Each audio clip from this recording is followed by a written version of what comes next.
Hello everyone. So this is the first class of Zoom meeting.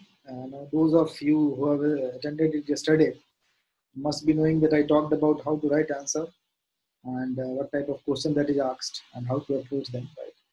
And I told you also that what are the books that you should study.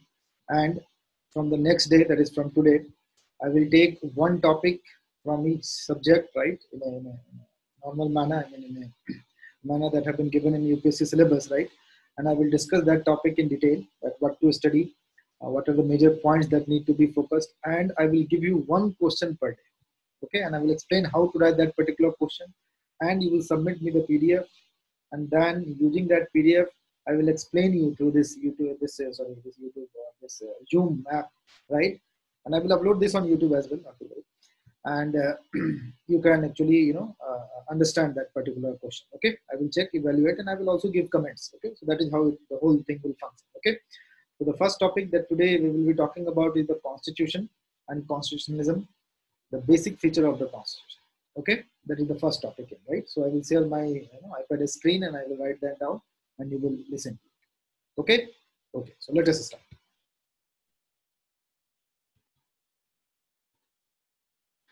And also one thing I would like to tell you that if you want to appear for this June class, I will put up a form here, right? There is a Google form, right? And you can actually fill that Google form that I will give in the link below. Okay, and I will invite you with the ID password. I cannot invite everyone because of security issues. So if you will fill the form, then only I will give you email ID and meeting ID and password, and you can attend this. Okay. So yes. So then let us start with the June first. The first topic. Right. Totally philosophical simply means that it will ask the question which is more general in nature, right? Rather than asking case laws wise questions. Okay, more philosophical type question, right? So that point you have to need. You need to write here, right? Philosophical questions. Philosophical questions. Okay, right? So the name of case law and the major case laws are absent in this particular topic. Okay. Now the question is what are the subtopic that need to be studied, right? So looking at this topic and based on previous year paper, there are 4 subtopic actually that is asked. Okay, understand it clearly. First, and you write that down in your copy as well. First subtopic is basically they sometimes simply ask the constitutional definitions and their different aspect, right? Like how far the Indian Constitution has ensured social justice, or how far the Indian Constitution have achieved the objective it have aimed to achieve. Okay, so that sort of philosophical thing about the Constitution itself, nothing else, simply about the Constitution itself, right? Then they ask the second topic is basically constitutionalism. Now in that constitutionalism, you will see 3 type of question basically comes. One's simply the meaning and definition. Okay. Second, comparison with constitution, right? There is a simple question sometime, multiple time actually. Even if there is a constitution, it doesn't guarantee that that particular country will have constitutionalism as well. Okay, so that type of question is comparing with the constitution. Okay, so comparing with constitution. And third is basically Indian perspective, right? Indian perspective, simply Indian perspective. Okay, so these are the 3 type of question that comes from the topic constitutionalism. Okay, I will talk about that in detail as well, not to worry. Now, the third type of topic is basically the concept of secularism. Multiple times, right? Secularism is a core of Indian Constitution. Secularism and Indian Constitution, or do you think secularism is a part of basic structure of the Indian Constitution, right? So multiple times there have been question about secularism itself, right? Then is the distinctive feature of Indian Constitution. Right, now, secularism is also one of the features of the Indian Constitution, but generally the feature, right? Feature, or you can say, the feature, as well as you can talk about here is basically nature of Indian Constitution, right? Feature and nature of Indian Constitution. Indian Constitution. Okay. Now, traditionally, there used to be a question that discussed the main features, right? The long list of fundamental right, this and that, and multiple features are there, right? But nowadays the questions are more complex. They generally do not ask direct question related to the feature, right? They ask you, okay, this is one of the feature. Now tell me something about this particular feature in detail. Okay, so you need to now not only study the major features, but also you need to go into detail of those features. Understood that particular point? Okay, right? So these are the 4 type of questions that you can expect from this particular topic. Okay, now I have also prepared a PDF, enlisting everything regarding that. Okay, so I will show you that itself. Now, let us start with that PDF. That PDF I have prepared, right? See, this is the PDF that I have prepared, and this PDF I will always only provide to the people who are attending it, right? I will send here in the Zoom, right? So those who will not attend it will not get this PDF. Okay, now here I have given very nicely, some of the lines I have actually picked it up, right? These are the lines actually you should, either write directly in exam, or these are the lines on which actually you can expound yourself, right? You can expand it. Okay, these are the important things that I can expand in that particular line. Okay, now if there is a simple question regarding the constitution, or you can say regarding simply the characteristics of constitution, or simply definition of the constitution, right? So the first line is, the constitution is the source of power, not the exercise of legislative power. That is a very important line actually. When we talk about constitution, how do we see constitution, right? So constitution, we see that, okay, it is the source of power, right, and 3 element of power, right? But that is not the case. It is saying that constitution is source of not only legislative power, but of every power, right? That is the plenary nature of the constitution actually. Understood, right? So that is a line, a very beautiful line that you need to write in any philosophical type of question. Similarly, you write certain definitions of philosopher, right? The most important definition is of Swartz. Okay, so he simply says that constitution means a written organic instrument under which the government powers are both conferred and circumscribed, right? It means the constitution confers power and limits it, right? So that is the basically essence of constitutionalism as well. When you confer power on someone, it doesn't mean that that power, that person have been conferred and the constitution is gone. No, if a power is conferred by the constitution, then constitution limits that power. Now you can see multiple examples of that in various articles of the constitution. Like suppose there is an article regarding president. The president is the supreme command of the armed force, and the exercise of such power shall be governed by law. Right? So what in that particular whole article says, okay, this is the first article is conferring the power, and the second part of the same article is actually that article is doing is limiting the power itself.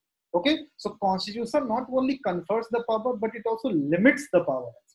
Understood, right? So that is the essence of the constitution, right? So whenever there is a definition of constitution, you must write these 2 lines. Okay, then very famous line from Justice Krishna Iyer, right? I am a very big fan of Justice Krishna Iyer. You all must be, right? Obviously, very interesting judge. So the Constitution is an organic document. Its outlook and expression are perceived and expressed by the interpretation of the Constitution must be dynamic and keep pace with the changing times, right? Now, this is also one of the features of constitutionalism. We will discuss later as well.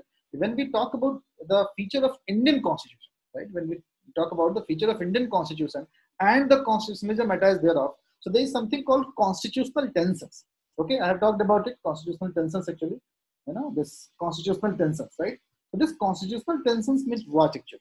See, any constitution when it was made, anytime it was made, what happened? That there were multiple people sitting together. They made the constitution. Now, some of that people were representing the interest of particular group in the country, right? So the constitution is basically sum total of balancing of both interests. Right? The best example is when the Constitutional Assembly was formed. The most important argument is that most of them were zamindars, right? So they purposefully did not include land-related reform, right? Which was done by the First Amendment, if you remember. Okay, most of them were zamindars. Most of them were highly educated and very wealthy people, right? So that is why they, in fact, wrote right to property as a part of fundamental item. Okay, because they wanted their property to be secure, right? Now, when the constitutional mechanism alters and when the things progress, what happens at that time? Then the interest starts to vary. Okay, so the jamindars, they could not get elected themselves in the next election, right? So the poor people representatives started to come in the parliament. Now they wanted to protect the interest of poor people, right? So they sought to amend the constitution accordingly, right? That led to constitutional tensions. Okay, so this key word of constitutional tensions must be mentioned in your answer, right? So constitutional tensions simply means that the tensions created by multiple varying interests which changes with the history, which changes with the economic, after in fact economic globalization, lot of constitutional tensions have actually occurred, right? Like the interest of, colleges, right? Reservation mile, no mile, private funded, non-private funded, right? So that is again a constitutional tension. Okay, so a lot of constitutional tensions have been created. Right now, the middle class is creating a constitutional tension. How? They wanted a reservation, the economically backward classes. Now the parliament should have suitably amended it, right? So the constitution should be flexible as to adjust this constitutional tensions, right? And which is bound to occur. 100 साल भी हो जाए, 200 साल भी हो जाए, this constitutional tension will happen, right? And that is a very, very important part of our constitutionalism, okay, debate, right? So that particular thing you should keep in mind, okay? Now, I have written in some certain paragraph as well, you can read that as well.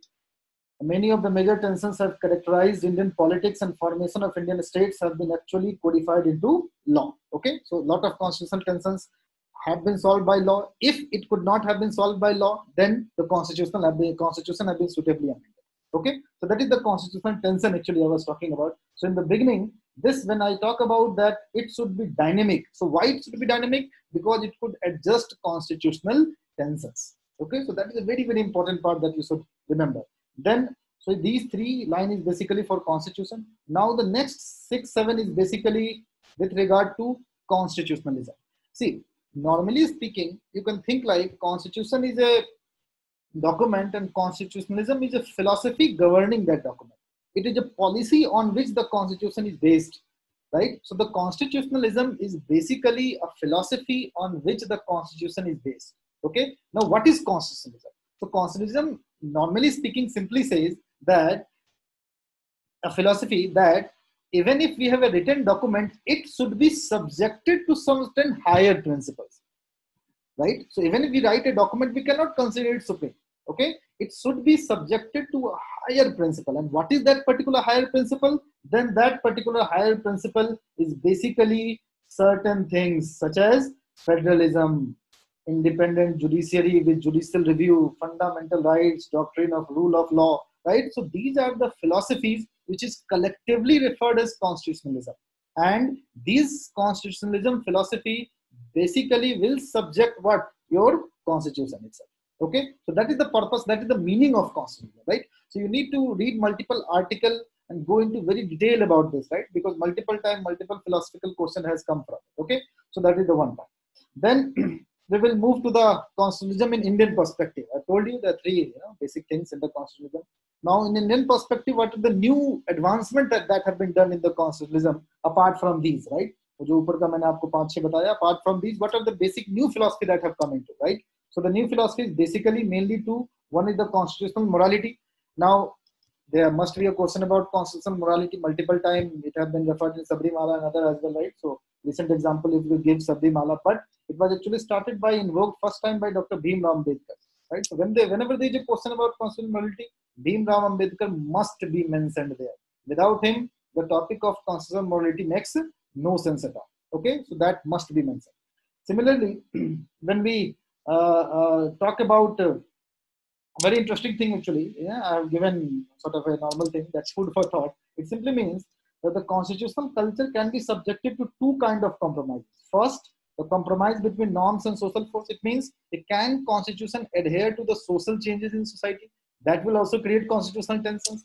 And second kind of compromise between competing and sometimes incommensurable values, right? How you want your country to be. Understood? Basically, it is talking about values in terms of philosophy such as capitalism and socialism. Which type of country you want to be. Understood? Okay, so that is something very interesting. You should think about and you should delve deeper in that. Now, the next topic is basically in feature of Indian Constitution. Now, this is a very general topic, right? You might find in any standard textbook, right? So I have given some of them: fundamental right, unitary nature, judiciary, not a clear separation of power, more union is more powerful, and secularism. Now this secularism, you should deal it separately along with case laws. Okay, you see multiple case laws are there. Simple, Google search will give you a lot of case results. But I will suggest you this particular part, at least any standard textbook like MPs and etc. you have to read from that.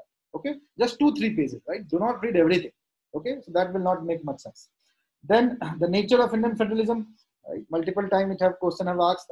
Legendary Justice Ayer once said Indian Constitution is this which in it is this what do we say? It is neither, it cannot either survive on land or water. What is the name of that animal? Yes, amphibian. Amphibian in nature, right? Amphibian in nature. It means that sometimes it behaves as a unitary and sometimes it behaves as a federal. Now, whenever there is a question regarding nature of constitution, right, you should cite certain major, constitutional expert around the world and one Indian as well. Okay. So what are the major constitutional experts? One is Professor Vieri, which says that quasi-federal, that is unitary state, meaning you write exact line, meaning unitary state with subsidiary feature rather than a federal with a subsidiary unitary feature. It means it is mainly federal with certain unitary feature. It is not the opposite. It is mainly unitary with certain federal feature, but not the opposite. That is federal with unitary feature. Okay, it means it is inclined more towards the plane of federalism.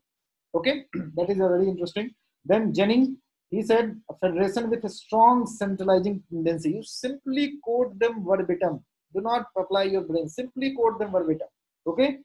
So then Austin, very famous, right? And A.S. Birch, he said cooperative federalism. For the first time, this word has been used by him. Okay, cooperative federalism. Then Dicey, right? So Dicey says it is mainly federal, but it have been watered down according to the needs of the country and making it unitary in nature, right? So these four, do not read anything else. Okay, just giving this four will suffice. Now, I have also talked about two case laws. One is the Rajasthan versus Union of India, Justice Beg's statement, and West Bengal versus Union of India, right? Here, there was a coal mine and the parliament made a law and the West Bengal said that, no, sovereignty can be pooled towards me also. I am also sort of a semi-sovereign, okay? So this land mining lease, coal mining lease cannot be taken away from me, right? Then the Supreme Court said that, no, there is no such thing, okay?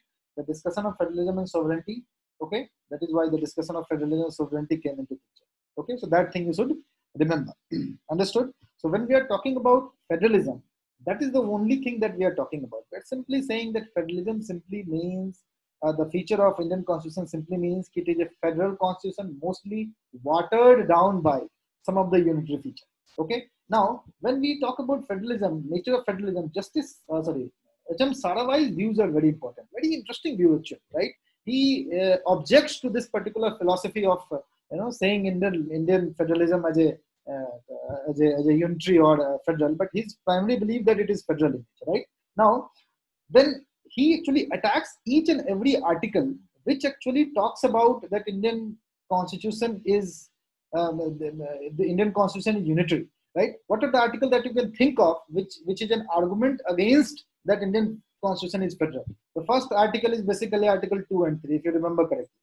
What is Article 2 and 3? So Article 2 and 3 simply says that Indian constitution, the parliament have power to practically dismantle all the states, and that will lead somehow the centralizing tendency. It means the very existence of the state is at the will of parliament, right? So this is totally unitary in nature. There's nothing, federal in this, right? Now he argues very uniquely. He simply says, let me first make you understand, then I will say.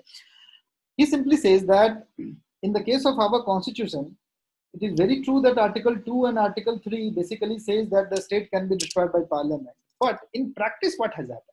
In practice, it is the state who have basically forced parliament through protest that you use Article 2 and 3 and divide me.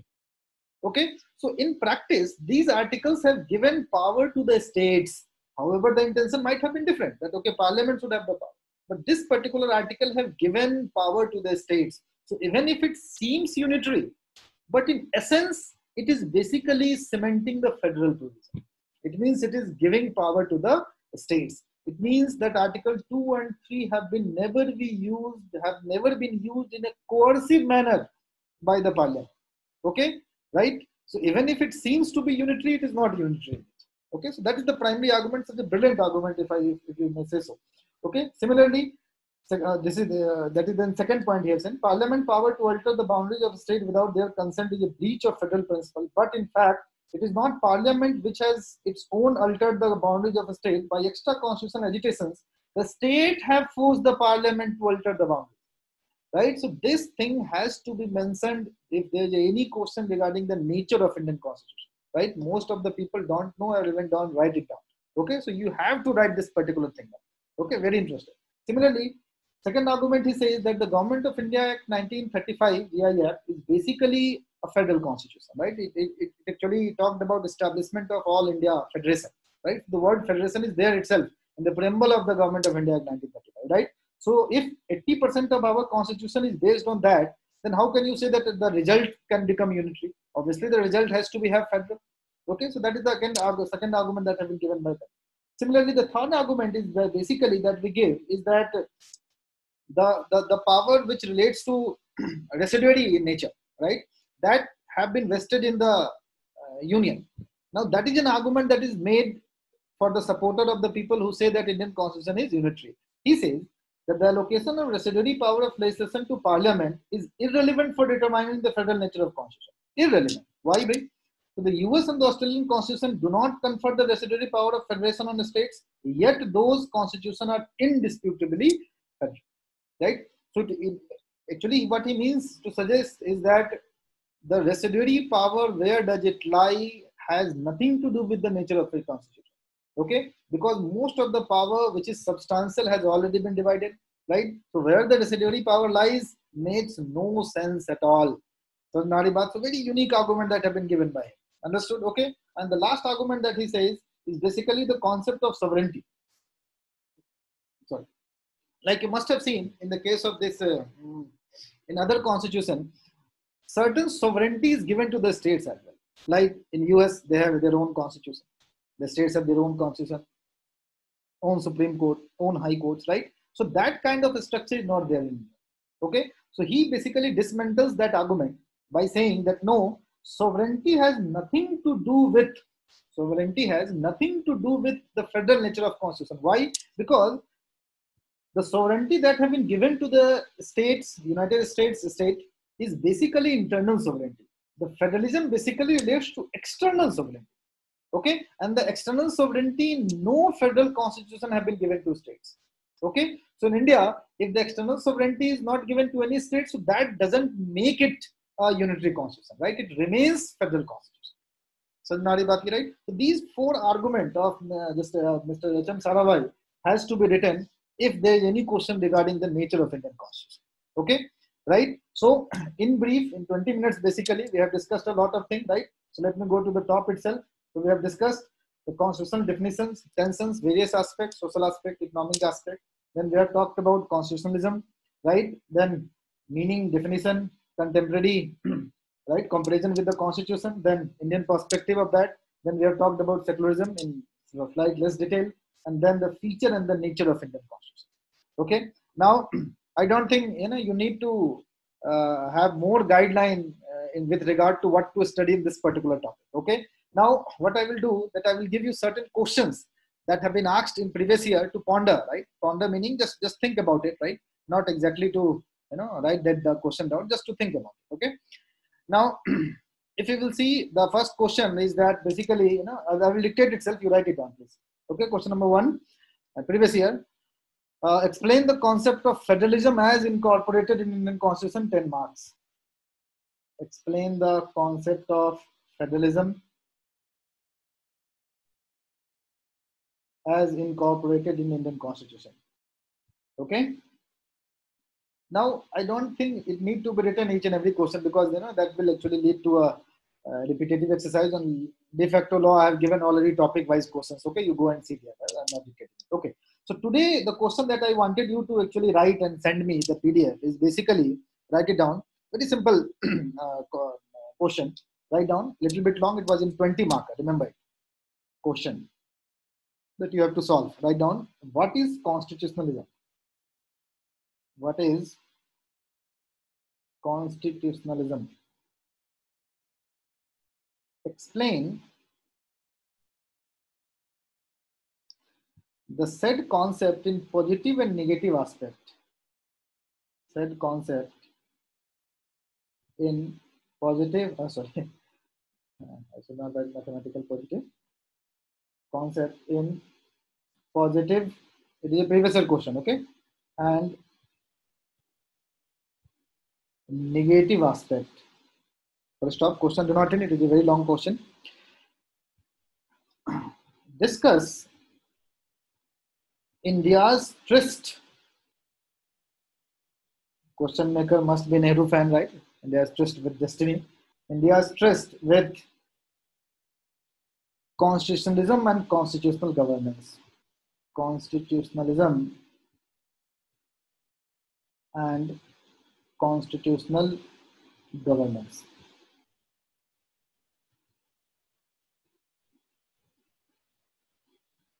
Okay, it was a 20 marker question. It means you have to write in around 300 words. Now the question is how to approach it. Okay, so let me explain you so that you will be better able to write it down.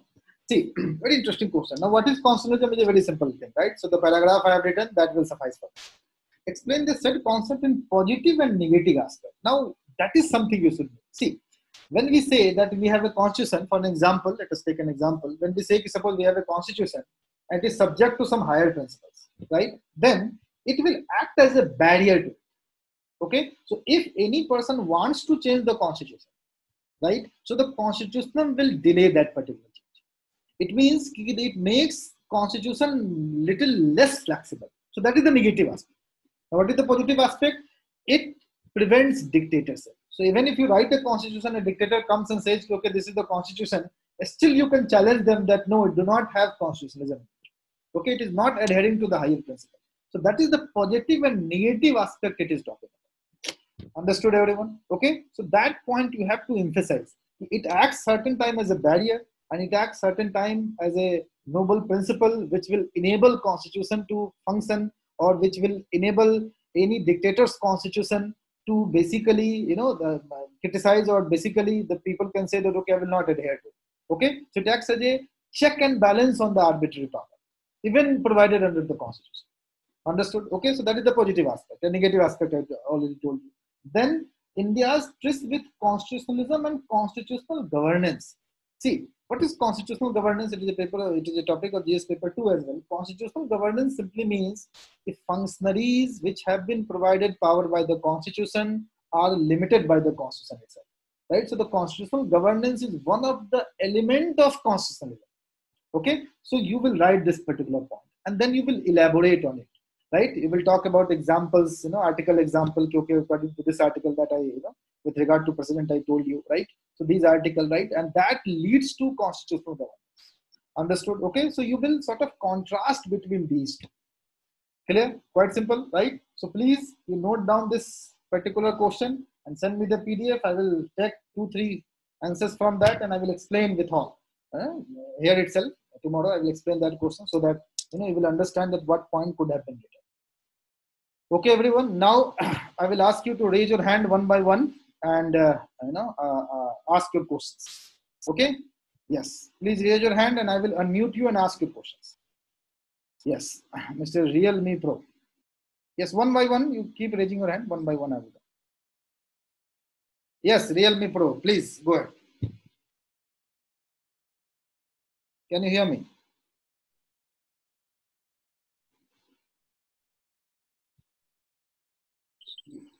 Yes, Realme Pro, please go ahead. No, I don't think he is responding. So I'm going to Anu. Yes, Anu, I have unmuted you. Go ahead, ask your question.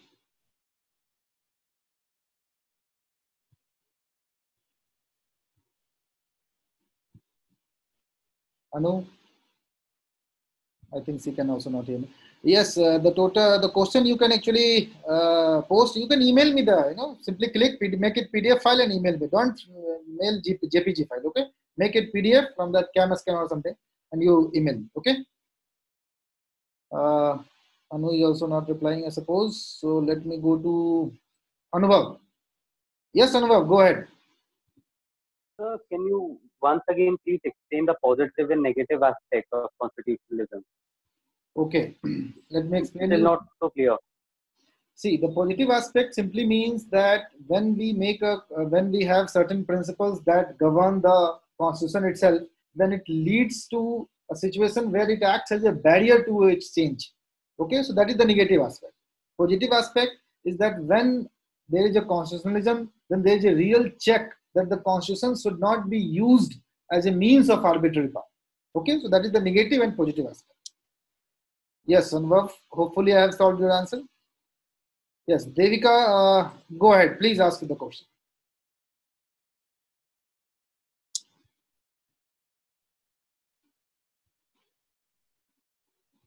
I have unmuted Devika, but see, yes, Devika, can you hear me?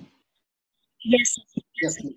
Uh, yes, sir, I can hear you. So, sir, my question is right now we were discussing the positive and negative aspects. So, Yes. sir, besides the one that you told us, we have to write more, or is this sufficient for 20 It marks? is We sufficient. have See, this is a 20 marker question and this is a 3-part question. So whatever I have told you, that can be written in 7 to 8 lines, and altogether you have to write practically 30 okay. lines, not more than that, right? So that is more than sufficient. Okay, and sir, this part discuss India's tryst with constitutionalism and constitutional governance. If you can just briefly explain again, I couldn't get it. What do I have to write in this? See, when we are talking about constitutional governance, basically we are talking about a situation where all the functionaries that have been provided in constitution functions according to the higher principle of constitution, right? So the constitutional governance is one of the principle on which the constitutionalism is based. Okay, so that is what you have to differentiate. Okay. Okay. Now another question I suppose is from Sir, a question. Raj inherited back external sovereignty through its policy. Principally, states have sovereignty in internal affairs, just like that our constitution. Yes, you can say that, but not in totality, Mr. Realme. You can say, but not in totality. Yes, Adil Ahmed, please go ahead. Hello, sir. Can you hear me? Yes, yes, I can. Please go ahead. Sir, what is the difference between constitutionalism, constitutional governance, and constitutional morality? Constitutionalism. See, again the same thing. That constitutional governance and constitutional morality is one of the principle of constitution. Okay. Okay. Yes. And the constitutional morality is something which is unique to the Indian constitution, right? Recently, it has quite been news. Like in essay, they have. Yes, in essay also they are asking the question. Yes, that I agree. That I agree. Yes. Now this PDF I will be sending you here itself. So those who will be not coming to class will not get it. I am not going to send it individually to everyone. That is a very tedious exercise actually. Hope you understand it. I'm sending you here itself. You download it and you keep it in your this PDF I am sending just now. Give me a minute.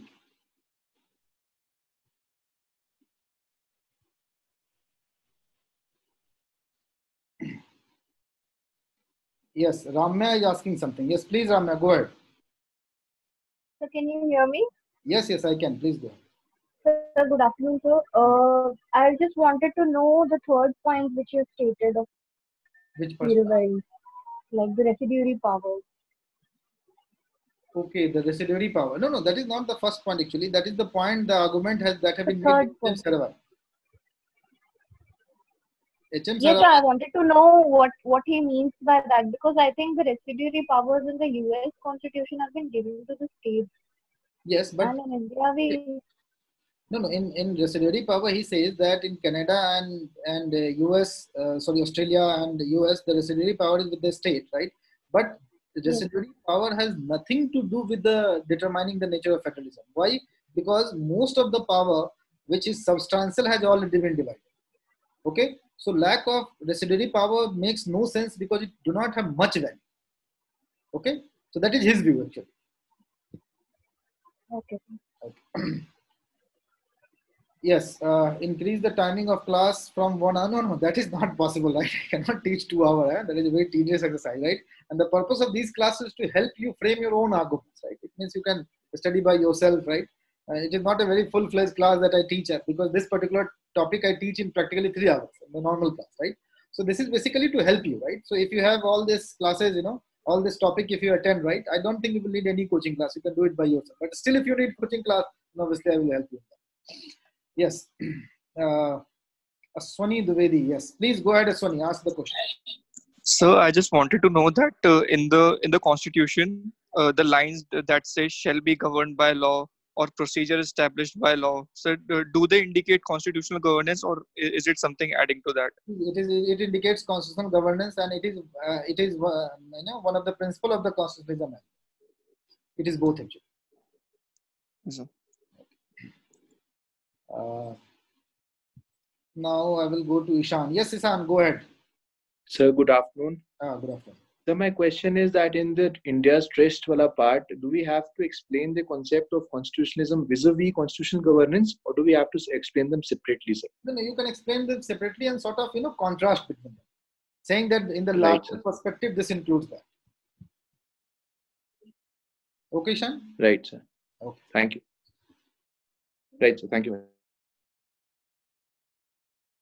Yes, Kinshu. Yes, Kinshu, go ahead, please. Hello. Yes, Kinshu, go ahead, please. Good afternoon, sir. Sir, am I audible to you? Yes, you are audible. Please go ahead. Yes, sir. So, sir, I've written an answer for constitutionalism, and the structure being the federal or the union, the quasi-federal, I've written in that answer. Now, the paper that was checked, they said that you are not supposed to write it as quasi-federal, but as a union structure. So I just wanted to ask, what is the right word to use whenever we define constitutionalism, because it is a characteristic of it. Yes, that is very correct. You should not take a definite stand. What you should do whenever there is any question regarding the nature, you can talk about, okay, there have been a huge debate. Some philosophers or some constitutional jurists, they talk about it is a union in nature. Second, they talk about it is federal in nature. Then you can write two judgments, the Supreme Court view. Then you can write H.M. Sarabhai's view. And then in the end, you can write that it can be indicated, the nature actually totally depends upon the way you look at it, right? The power or the major provision you talk about it, right? So as a whole, it can be said as quasi-federal, quasi-union. So we cannot definitely write it as a quasi-federal. We have to write it from both the sides. Yes, it has to be written from both sides. Because certain people feel like that. Now I have sent everyone this PDF. Okay, this is the PDF that I was writing here. Okay, so this is the PDF you will get. Okay, let me go to the. I think everyone else, Realme Pro. I think you have asked your question, so please ask question once a time, right? Not again and again. Okay, so that is. Chaliye. So that will be all for today. And did you get this PDF, everyone? I don't think you got it. No. But I have sent it to you. How can you did not get it? Okay, no problem. Okay, no problem. I will send it to the Telegram group. You take it from there. Okay, I will send it to the Telegram. Okay, if you got it, then it is okay. If you have not got it, I will send you to Telegram. But just only this PDF, right? Not the everyone else PDF. Okay, that I will not send. Okay, everyone. So tomorrow, please write it down. And the prelims is going to get postponed. That is 100% confirmed. It will get postponed, right? So after that, what you can do actually is that you can take you just give only half and 1 hour each day, right? If you're preparing for prelims, that is important actually. That is the entry point, right? Without that, everything will not function. Okay, so at least in that part you do by yourself, right? And you write one question daily that I have given you, and you submit it to me, and I will take some of them. Tomorrow I will discuss, right? This is the good answer that I have seen. And everyone can see. Okay. Yes. Now there I think the whole. The meeting is over, right? Everything. I will send the PDF again. So if anyone have not got it, they will get it. Okay. Yes. Now 2 more questions and last 2 questions I am taking. Yes, Mr. Navneet, go ahead, please. Yes, Navneet, go ahead. Good afternoon, sir. Am I audible, sir? Yes, you are audible. Go ahead. Sir, according to H.M. Sarabhai's thinking or view, the states have forced the parliament to use Article 2 or 3. But recently, in case of J&K, we don't think that's happened. The parliament has exercised its power on its own, regardless of the fact taking state's view. I stand corrected here. With the advent of Mota Bhai Aka, our home minister, right? Things have changed.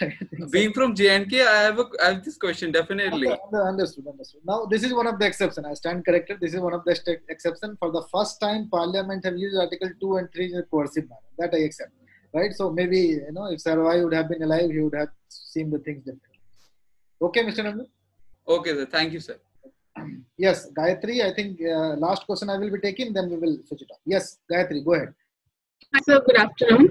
I'm very new to the preparation, sir. So I just want to know the structure of the answer and how do I? Yeah. Did you not attended last class? I did, sir, but I was very late. but just a small view.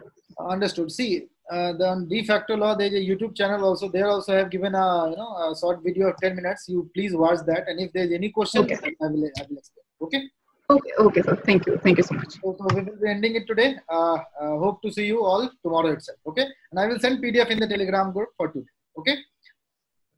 Good. Okay. Thank you, sir. Bye everyone. Thank you very much.